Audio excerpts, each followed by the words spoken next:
Hello, everyone. I thought I would start this little video about bacteriophage with this video here. A war has been raging for billions of years, killing trillions every single day, while we don't even notice. The war is fought by the single deadliest entity on our planet, the bacteriophage, or phage for short.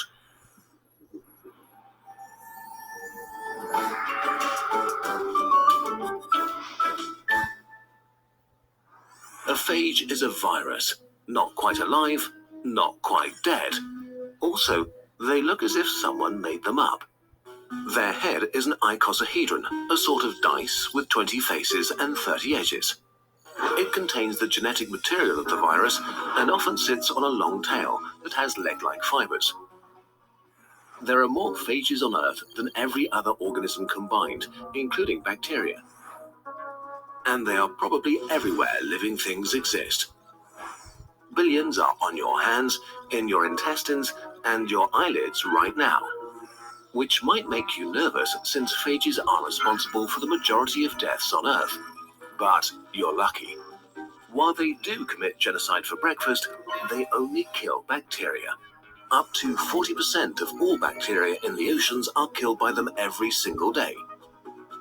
But phages also have major flaws. Like any other virus, phages need a host to survive and reproduce. They're not much more than genetic material in a hull, and they specialize. Usually, a phage has chosen one specific bacteria and maybe some of its very close relatives. These are its prey. Imagine a phage as like a cruise missile that only hunts and kills members of one very unlucky family. When a phage finds its victim, it connects its tail fibers with receptors and uses a sort of syringe to puncture the surface. In a weird motion, the phage squeezes its tail and injects its genetic information. Within minutes, the bacteria is taken over. It's now forced to manufacture all the parts of new phages. They only stop when the bacteria is filled up with brand new phages. In the final step, they produce endolysin, a powerful enzyme that punches a hole in the bacteria. The pressure is so high that the bacteria sort of vomits out all of its insides and dies. New phages are released and begin the cycle anew. In the last few years, bacteriophages have enjoyed the attention of the second deadliest beings on Earth, humans. Recently, we've started looking into injecting millions of them into our bodies, because we're sort of getting desperate. We screwed up. In the past, a single cut or a sip from the wrong puddle could kill you. Bacteria were our phages, tiny monsters that hunted us mercilessly. But then, about 100 years ago, we found a solution in nature. By accident, we found fungi that produced a compound that killed bacteria, antibiotics. Suddenly, we had a powerful superweapon. Antibiotics were so effective that we stopped thinking of bacteria as monsters. Only the old and weakest among us were killed by them. We used antibiotics more and more for less and less serious causes. We lost respect for the monsters and the weapon. But bacteria are living things that evolve, and one by one, they started to become immune against our weapons. This continued until we had created what are called superbugs, bacteria immune to almost everything we have. This immunity is spreading across the world as we speak. By 2050, superbugs could kill more humans a year than cancer. The days when a cut or bladder infection or a cough could kill you or your loved ones are coming back. In the US alone, more than 23,000 people die from resistant bacteria each year. But it turns out that phages, our tiny killer virus robots, could save us. We can inject them into our bodies to help cure infections. Hold on, how can injecting millions of viruses into an infection be a good idea? Phages are very, very specialized killers of bacteria. So specialized, in fact, that humans are completely immune to them. We are too different. We encounter billions of phages every day, and we just politely ignore each other. Antibiotics are like carpet bombing, killing everything, even the good bacteria in our intestines that we don't want to harm. Phages are like guided missiles that only attack what they're supposed to. Wait a minute, if we use phages to kill bacteria, won't bacteria develop ways of defending themselves? Well, it's more complex than that. Phages evolve too. There has been an arms race between them and bacteria for billions of years, and so far, they're doing great. This makes phages smart weapons that are constantly getting better at killing. But even if bacteria were to become immune against our phage, we still might be able to win. It turns out that in order to become resistant to even just a few species of phages, bacteria have to give up their resistance to antibiotics. We might be able to trap them in a catch-22. This has already been successfully tested with a patient who had no other hope left. The bacteria Pseudomonas aeruginosa, one of the most feared bacteria, infected the man's chest cavity. They are naturally resistant to most antibiotics and can even survive in alcoholic hand gel. After years of suffering, a few thousand phages were directly inserted into his chest cavity, together with antibiotics the bacteria were immune to. After a few weeks, the infections had completely disappeared. Unfortunately, this treatment is still experimental, and pharma companies are still reluctant to invest the necessary billions in a treatment that has no official approval yet. But things are finally changing. In 2016, the largest phage clinical trial to date began, and phages are getting more and more attention. And we better get used to it, because the era in which antibiotics have been our superweapon is drawing to a close. It might be a weird concept, but injecting the deadliest being on planet Earth directly into our bodies could save millions of lives. This video was made possible by a grant from the Bill and Melinda Gates Foundation. If you'd like to support Coach Bizarre, you can do so on patreon.com/. Yeah, thank you, Bill and Melinda Gates Foundation. So let me see if I can find the link. I apologize. I should have already been there. Okay, here we go. I had come across this article, The Phage Puppet Masters of the Marine Microbial Realm, and I shared it with Patrick. These things look, it's hard to imagine that this is real. This looks like some kind of little tiny robot or something. It's an image of what supposedly a phage looks like. Anyways, adorned with your mask, snorkel, and fins, you leap off the boat into an idyllic marine scene teeming with fish, corals, and for the luckiest divers, a glimpse of some charismatic megafauna.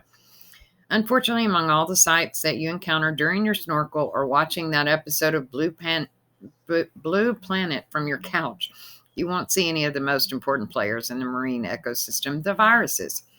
Don't panic. These aren't the viruses that are going to make you sick to your stomach, hopefully. Marine viruses are abundant and ubiquitous part of oceanic ecosystems where they play critical roles of influencing the life and behavior of all organisms. Every drop of seawater is filled with millions of viruses. In fact, there are more viruses in a single liter of seawater than there are humans on the planet. Yet, despite the abundance of marine viruses and their constant barrage on all cellular life in the oceans, they are rarely included in models of oceanic food webs and by biogeochemistry. Marine viral communities are dominated by phages, viruses that infect bacteria. The field of phage ecology has come a long way since the days of simply thinking of phages as mortality agents. Recent research has illuminated important subtleties of infection dynamics, including a large continuum of infection efficiencies and the fundamental differences in metabolism between infected and uninfected cells. This paper reviews current knowledge of marine phage ecology, focusing on the role of phages as puppet masters, tinkering with the behavior of their bacterial host through the expression of auxiliary metabolic genes and the modulation of host gene expression. We place the size of viruses in context with other members of the marine ecosystem.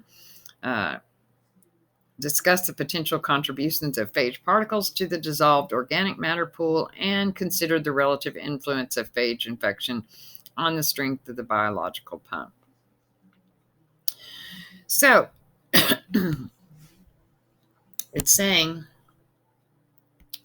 the role of phages as puppet masters, tinkering with the behavior of their bacterial host through the expression of auxiliary metabolic genes and the modulation of host gene expression. Well, and it brings me to Francetta's new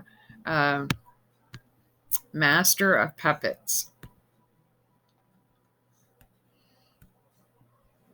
We have the Geppetto presidential puppets.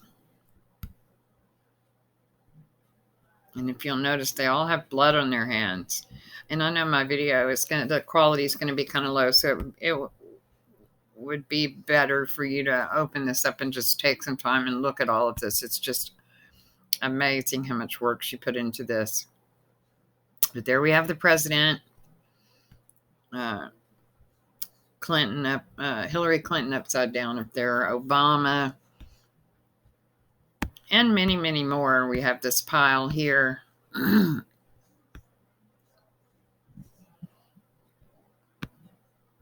With George Washington on the bottom of the pile. The year is 5781, which means, according to the Protocols of Zion, that they have been installing governments and presidents since 3761 BC. The operation is simple. Carve out a standard puppet for perpetual agency that retains the name but changes the faces every 4, 8, or 12 years, unless one of the little darlings meets up with some high-velocity lead from someone who doesn't like the puppet show, which could include those who host the show. Because all this is based on dialectic and false binary choice. You get to select red or blue, yet the rape, pillage, plunder, and murder will all be the same because that aspect is colorless. Even Canada shows no more inventiveness on their fall color scheme set up by their southern neighbors of red for Republican or blue for Democrat by reversing it as red for liberal and blue for conservative. How clever. Well, it must be, because 500 million people on just one continent have been falling for this scam since 3761 BC. France spent an inordinate amount of time on each puppet. They say the devil is in the details, and it's all details.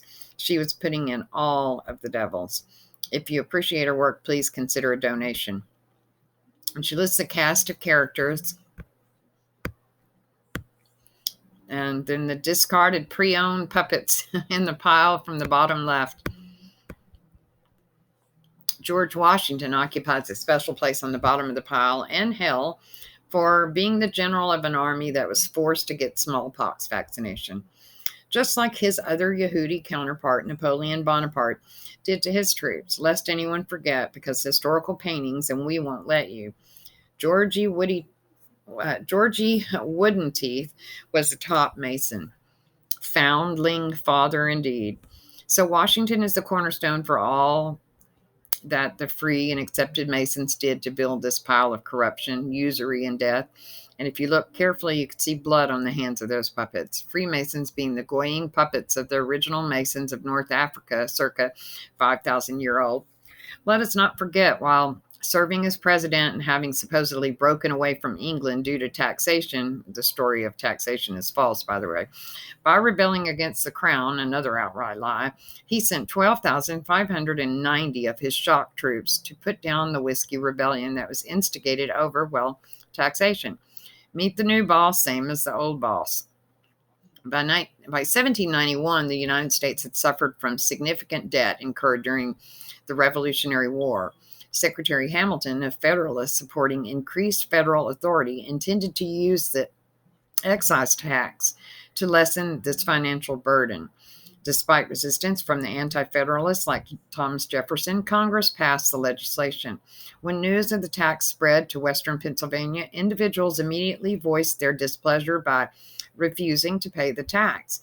Residents viewed this tax as yet another instance of unfair policies dictated by the Eastern elite that negatively affected American citizens on the frontier. Western farmers felt the tax was an abuse of federal authority, wrongly targeting a demographic that relied on crops such as corn, rye, and grain to earn a profit. However, shipping this harvest east was dangerous because of poor storage and dangerous roads.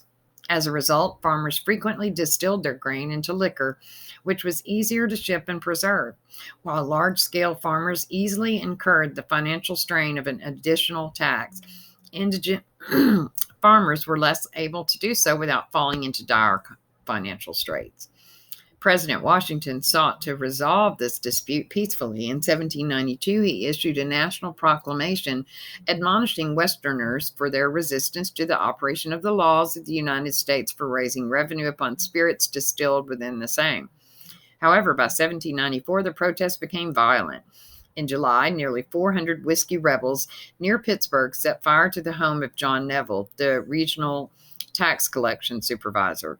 Left with little recourse and at the urgings of Secretary Hamilton, Washington organized a militia force of 12,950 men and led them towards western Pennsylvania, warning locals not to abet, aid, or comfort the insurgents aforesaid, as they will answer the contrary at their peril.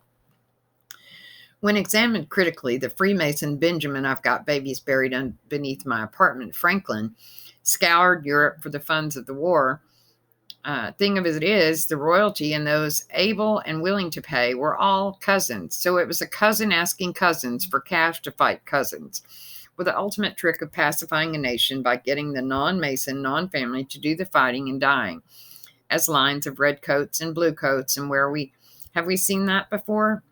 For parasites, you really have to give them props for being crafty. So their debt was not the nation's debt. It was just them owing money back to their cronies. And believe me, Ferdinand Lundberg lays out how they are still getting compensated for that ancient contribution to this very day in his book, The Rich and the Super Rich.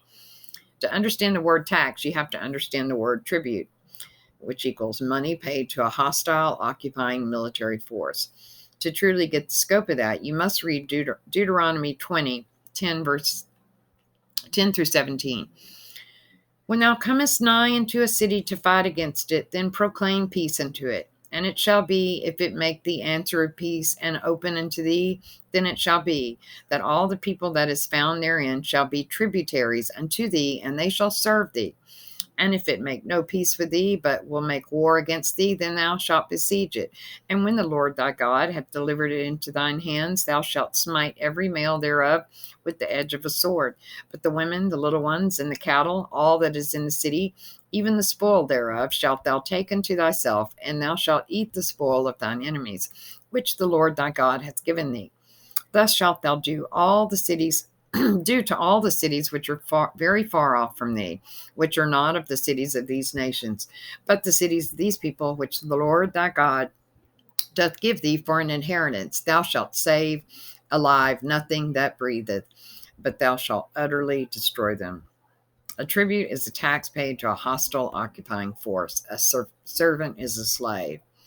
If we might jump ahead at this point for the relevance, the final line in the Bible about killing anything that moves that refuses to pay tribute to the genocidal maniacs is echoed in the last line of the excerpt from the Whiskey Rebellion. Washington, warning locals not to abet, aid, or comfort the insurgents aforesaid, as they will answer the contrary at their peril. Which is just a polite way of saying, you mess with our Yehudi victim-funded death machine and we'll kill you, isn't it? When you say it like it is, then there is no debate. Well, there will be, because the founding father worshippers think that Washington was some kind of god, that America was something other than the New Jerusalem, as these fondlers originally called it. In fact, it was St. George and the wooden dentures who put up a referendum at the Continental Congress to make Hebrew the national language. That kind of puts the turd in the patriot turd. Cult of personality will always get you into trouble. My personal favorite, though, is that the United States of America, Governmente, to steer the mind in Latin, was making overtures at their cousins around 1937 in China, when Mao and company were getting their start. Now, by law, it was illegal to give tactical aid to any faction in the form of guns loaded with bullets or cash. By 1941, the Lend-Lease spell work of World War II allowed the U.S. to airdrop a crate of machine guns, and then a few miles down the road, airdrop another crate of bullets, and then airdrop another crate of cigarettes to be used as currency. They wonder why everyone in China smokes. So pretty much the United States installed one of the most evil mass murders of all time while claiming to do it for their own protection against the Germans and Japanese. The Lend-Lease Act stated that the U.S. government could lend or lease rather than sell war supplies to any nation deemed vital to the defense of the United States. Under this policy, the United States was able to supply military aid to its foreign allies during World War II while still remaining officially neutral in the conflict. Most importantly, passage of the Lend-Lease Act enabled a struggling Great Britain to continue fighting against Germany virtually on its own until the United States entered World War II in late 1941. Woodrow Wilson and his bad teeth are a favorite, but the rot that he installed into the nation's economy was irreparable as well. Not that we haven't seen evidence of insolvency and receivership starting from the time of Georgie One Tooth, but if there ever was a chance for economic recovery from the tyranny of tribute, it was erased forever by Woody. Truly, every single character represented in this image, and we encourage you to study it at high resolution, deserves the truth to be told on them. But for the sake of space, the question has to be asked. Since they were all family dynastic rulers, therefore no one is better or worse than the other, then after a short introduction into their crimes, does it really matter to line item their atrocities and compare the Bush members to Ida Amin, or just lump them in a pile destined for the knackers? Eli Lilly and thimerosal. Annette Fuentes on November 11, 2003. Thimerosal is an organic compound found that is 49.6% ethyl mercury. Eli Lilly and Company, the Indianapolis-based drug giant, developed and registered thimerosal under its trade name Merthiolate in 1929 and began marketing it as an antibacterial, antifungal product, which Mel says the reason they put it in vaccines is to keep the fungus from growing. It became the most widely used preservative in vaccines. Thimerosal cannot be used with live cell vaccines such as MMR or polio because it would kill the vaccine.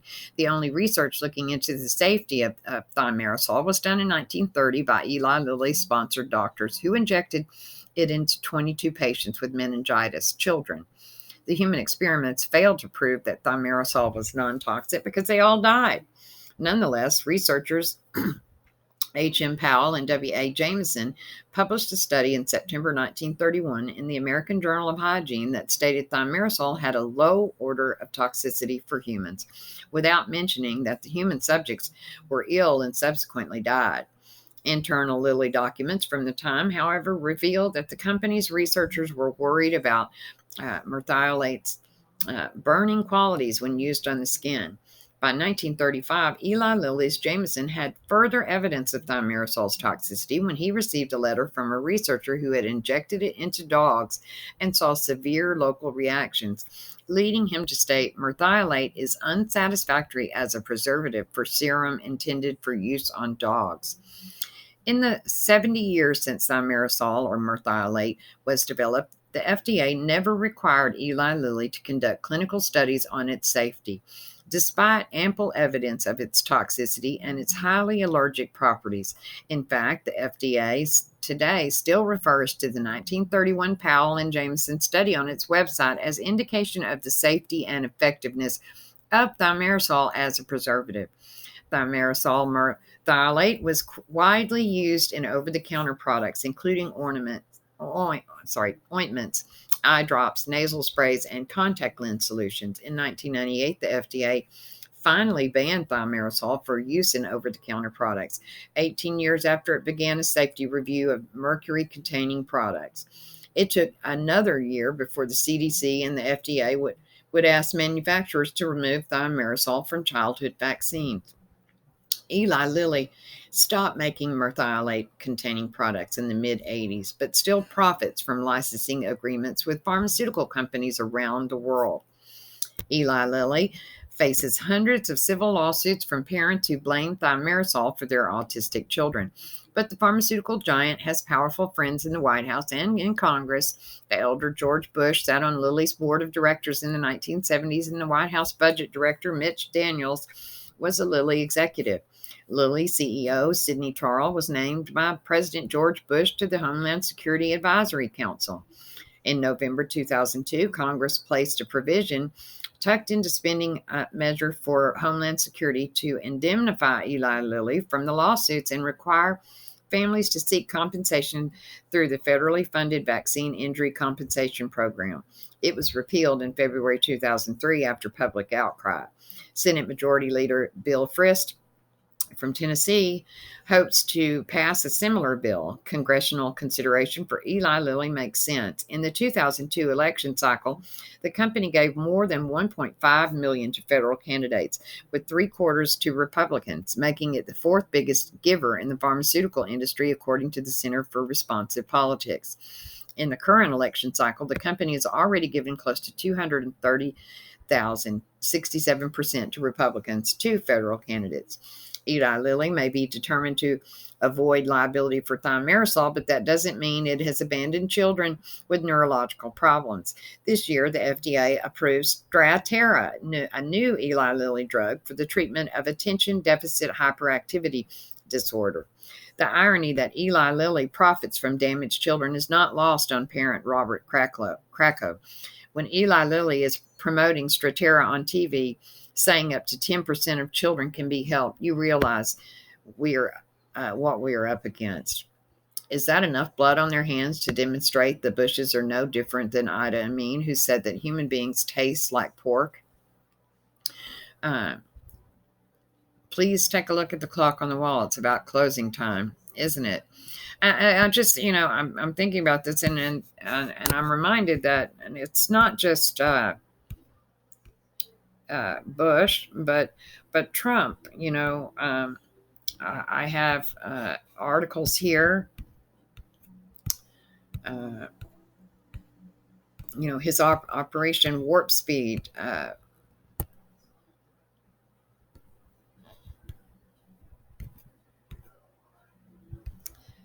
it all goes back to HHS, BARDA, Project BioShield. This was in 2017. And some of these companies like Regeneron, with their rain products, Johnson & Johnson, they were already building public-private partnerships with BARDA in 2017. And then you have Trump puts HHS in charge of defense against biological threats in 2018. Here we are again, where you have the Pentagon, Agriculture, and Homeland Security departments that will review capabilities across the intelligence community. So we have been building up like a crescendo to where we are today. And this Project BioShield, and it is implied, Fauci, there's a video of Fauci where he talks about that President Trump will have a surprise outbreak, and then it's presented as if, President Trump was not aware, and that somehow that this Chinese virus, was a surprise to him. And I don't buy that for 1 second. I mean, he's been working directly with HHS and BARDA for some years now, and part of the framework, President Bush put this Project BioShield in 2004, and they've just extended it, and here we are in 2020, where we have this coronavirus, where they're trying to roll out all these very things that they've been trying to create over the years. We have Operation Warp Speed ready to roll it out. But let me go back here. So, lest you forget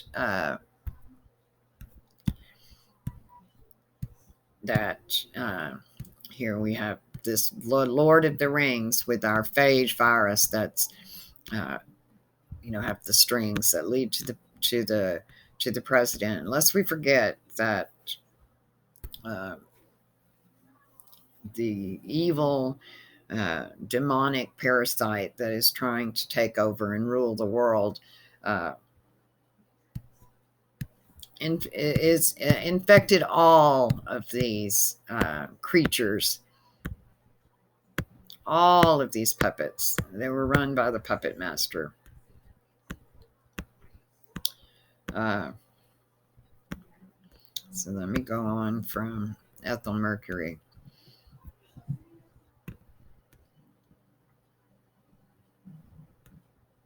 I'll put the link down below to these, but here, let me read to you. One ring to rule them all, one ring to find them, one ring to string them all, and the darkness bind them, as the darkness bind them, in the land of murder where the shadows lie.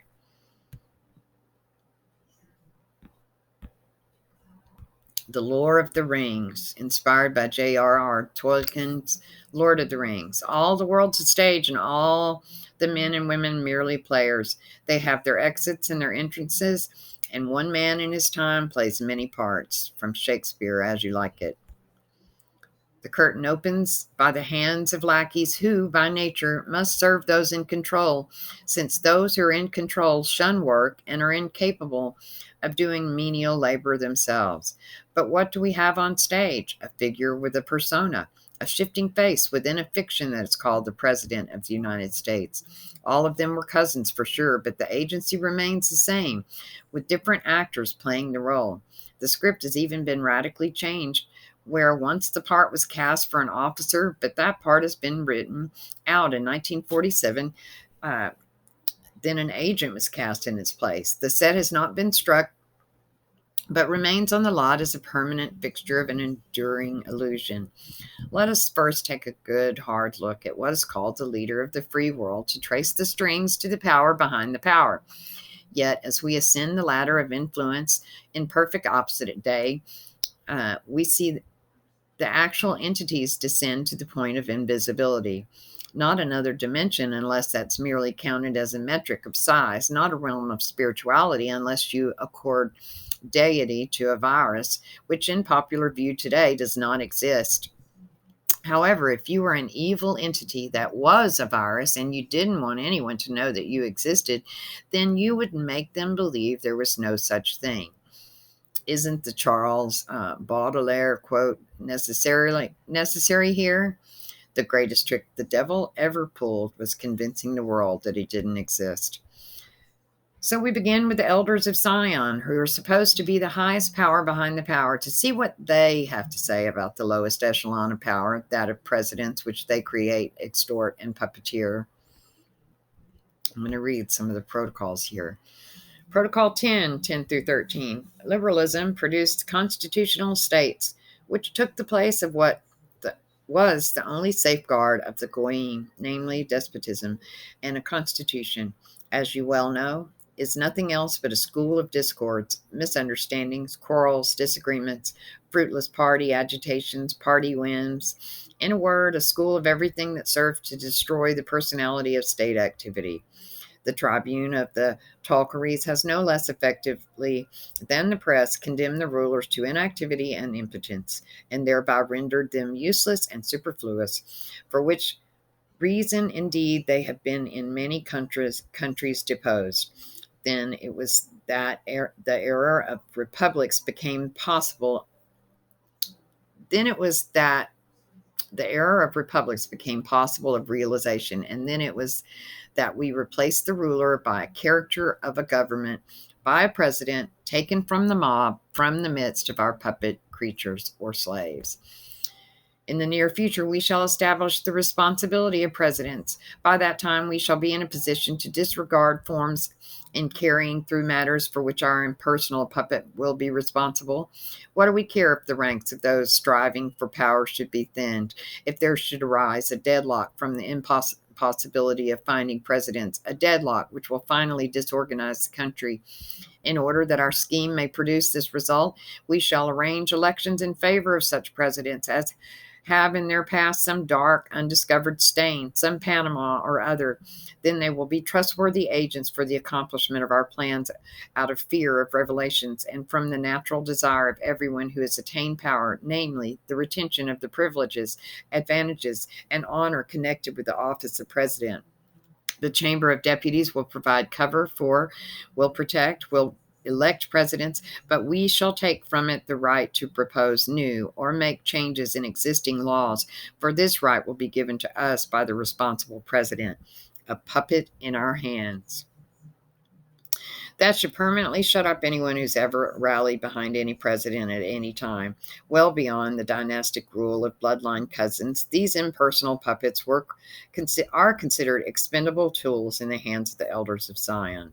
It was Ferdinand Lundberg in his 1968 book, The Rich and the Super Rich, who said that typically you get 12 years of raping from the Republicans, followed by 12 years of raping by the Democrats. Because they appear to be different rapists, each change of the assailant seems to be a break from the previous. If the leader of the free world is counted as nothing by the rabbis, learned elders, then what might be perceived as a step above them? Quite often, the free and accepted Masons get the blame for being the hidden hand that manipulates all. Let's see what the elders have to say about them. Protocol 4, 2. Who and what is in a position to overthrow an invisible force? And this is precisely what our force is. Gentile Masonry blindly serves as a screen for us and our objects, but the plan of action of our force, even its very abiding place, remains for the whole people an unknown mystery. For what purpose have we invented this whole policy and insinuated it into the minds of the Goy without giving them any chance to examine its underlying meaning? For what indeed, if not in order to obtain in a roundabout way what is for our scattered tribe unattainable by the direct road? It is this which has served the basis for our organization of secret masonry, which not known to, and aims or which are not even so much as suspected by these Goy cattle, attracted by us into the show army of Masonic lodges in order to throw dust in the eyes of their fellows. Protocol 12:17. Even nowadays, already to take only the French press, there are forms which reveal Masonic solidarity in acting on the watchword. All organs of the press are bound together by professional secrecy. Like the augurs of old, not one of their numbers will give away the secret of his sources of information unless it be resolved to make announcement of them. Not one journalist will venture to betray this secret, for not one of them is ever admitted to practice literature unless his whole past has some disgraceful sore or another. These sores would be immediately revealed. So long as they remain the secret of a few, the prestige of the journalist attacks the majority of the country. The mob follow after him with enthusiasm. Protocol 15:1.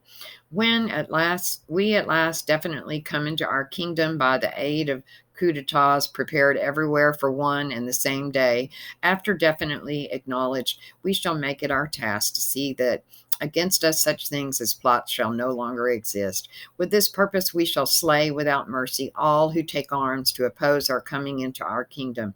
Every kind of new institution of anything like secret society will be punished with death. Those of whom which are now in existence are known to us, serve us, and have served us. We shall disband and send into exile to continents far removed from Europe. In this way, we shall proceed with those Goy Masons who know too much. Such of these as we may for some reason spare will be kept in constant fear of exile. We shall promulgate a law making all former members of secret societies liable to exile from Europe as the center of rule. Meantime, however, until we come into our kingdom, we shall act in the contrary way. We shall create and multiply free Masonic lodges in all the countries of the world, absorb into them all who may become or who are prominent in public activity. For these lodges, we shall find our principal intelligence office and means of influence. All these lodges we shall bring under one administration, central administration, known to us alone and to others absolutely unknown, which will be composed of our learned elders. The lodges will have their own representatives who will serve to screen the above-mentioned administration of Masonry and from whom will issue the watchword and program. In these lodges, we shall tie together the knot which binds together all revolutionary and liberal elements. Their composition will be made up of all strata of society. The most secret political plots will be known to us and fall under our guiding hands on the very day of their conception. Among the members of these lodges will be almost all the agents of international and national police, since their service is for us irreplaceable in the respect that the police are in a position not only to use its own particular measures with the insubordinate, but also to screen our activities and provide pretexts for discontents, etc. The class of people who most willingly enter into secret societies are those who live by their wits, careerists, and in general people mostly light-minded, with whom we shall have no difficulty in dealing and in using to wind up the mechanism of the machine devised by us. If this world grows agitated, the meaning of that will be that we had to stir up in order to break up its too great solidarity. But if there should arise in the midst of a plot, then at the head of that plot will be no other than one of our most trusted servants.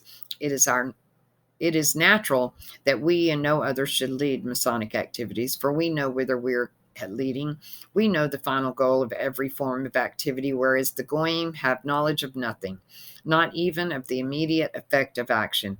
They put before themselves usually the momentary reckoning of the satisfaction of their self-opinion in the accomplishment of their thought, without even remarking that the very conception never belonged to their initiative, but to our instigation of their thought.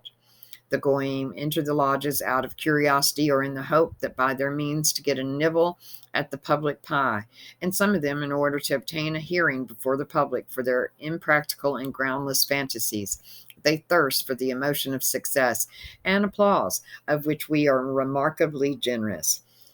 And how far-seeing were our learned elders in ancient times when they said that to attain a serious end it behooves not to stop at any means, or to count the victims sacrificed for the sake of that end. We have not counted the victims of the seed of the Goy cattle, though we have sacrificed many of our own. But for that, we have now already given them such a position on the earth that they could not even have dreamed of. The comparatively small numbers of victims from the number of ours have preserved our nationality from destruction. To be clear, a Goy is considered lower than an animal, so it does not even rate within this hierarchy. They do not even count a Goy death. But by the same token, their millennia plans will not be altered by any means, so they will throw their own under the bus. Death is the inevitable end for all. It is better to bring that end nearer to those who hinder our affairs than to ourselves, for the founders of this affair. We execute Masons in such a wise that none save the Brotherhood can ever have a suspicion of it, not even the victims themselves of our death sentence. They will all die when required, as if from a normal kind of illness. Knowing this, even the Brotherhood in its turn dare not protest. By such methods, we have plucked out of the midst of Masonry the very root of protest against our disposition. While preaching liberalism to the Goy, we at the same time keep our own people and our own agents in a state of unquestioning submission. This is your entree into a world never examined before, the established relationship of the zombie animal parasite to the host, but applied to what passes for the human government, which in Latin means mind control. If the singleness of purpose of the elders is to see their plan through to the point where they are willing to sacrifice their own people, then it demands the question be asked that if they are merely hosts to a power higher than them, so that they are getting and carrying out instructions that do not originate from them, no matter how foul or evil they might be on their own.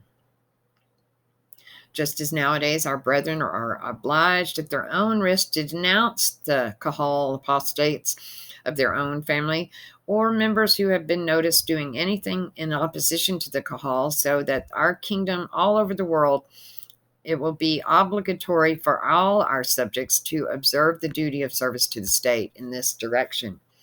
Even tigers eat their young. Protocol 9. Applying our principles, let attention be paid to the character of the people in whose country you live and act. A general, identical application of them until such time as the people shall have been re-educated to our pattern cannot have success. But by approaching their application cautiously, you will see that not a decade will pass before the most stubborn character will change, and we shall add a new people to the ranks of those already subdued by us. The words of the liberal, which are in effect the words of our Masonic watchword, namely liberty, equality, fraternity, will, when we come into our kingdom, be changed by us into words no longer of a watchword, but only an expression of idealism, namely into the right of liberty, the duty of equality, and the ideal of brotherhood. That is how we shall put it, and we shall catch the bull by the horns. De facto, we have already wiped out every kind of rule except our own, although de jure there shall still remain a good many of them. Nowadays, if any states raise a protest against us, it's only pro forma at our discretion and by our direction, for their anti-Semitism is indispensable to us for the management of our lesser brethren. I will not enter into further explanations, for this matter has formed the subject of repeated discussions among us. In order that the hand of the blind mob may not free itself from our guiding hand, we must every now and then enter into close communion with it, if not actually in person, at any rate, though, through some of the most trusty of our brethren. When we are acknowledged as the only authority, we shall discuss with the people personally on the marketplaces, and we shall instruct them on questions of the political in such wise as may turn them in a direction that suits us. If the elders will assassinate their own for indiscretions, plus they view other Yehuds as lesser brethren, and the Goy are seen as lower than animals, does that not suggest that there is something higher and more sinister than the elders that orchestrates this puppet parade? Protocol 2.5. In the hands of the states, as a state of today, there is a great force that creates the movement of thought in the people, and that is the press. The part played by the press is to keep pointing our requirements, supposed to be indispensable to give voice to the complaints of the people, to express and to create discontent. It is in the press that the triumph of freedom of speech finds its incarnation, but the Goyim states have not known how to make use of this force, and it has fallen into our hands. Through the press, we have gained the power to influence while remaining ourselves in the shade. Thanks to the press, we have got the gold in our hands, notwithstanding we have had to gather it out of the oceans of blood and tears, but it has paid us, though we have sacrificed many of our people. Each victim on our side is well worth it in the sight of a God of 1,000 Goyim.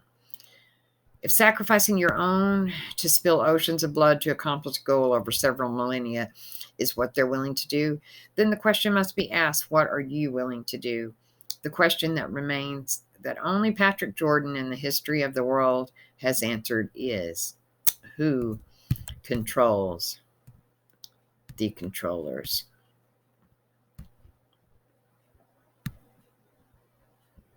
There you go. Well, I hope you enjoyed that. I will put the links down below to Patrick's website and to Franzetta, as well as this little Phage Puppet Masters of the Marine Microbial realm that got me started on this, the idea to make this little video. And, of course, thanks to Bill and Melinda Gates for the deadliest being on the planet Earth, the Bacteriophage. Thanks for listening, guys. Let me know what you think.